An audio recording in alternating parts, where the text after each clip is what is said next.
akong hukay karon. Grasya sa Ginoo gihatag halos 1 year na kuning paabot. Mao ni siya resulta ron sa akong pagpaabot ani niya. Doon lagi siya grasya nga makaon.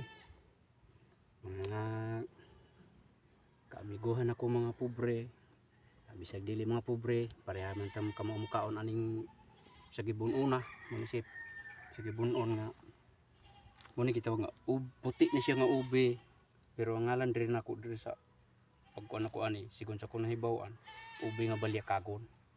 Mao ni siya nga ngan ani iyahang laman, pero napakasarap kauno ni siya kay kuan ni siya kanang labo ba sa Bisaya, labo jud kaayo ni siya niya. Lami jud humot na kuan. Lami kini siya kaunon. Pure buyag lang. Salamat kayo mga kaamiguhan.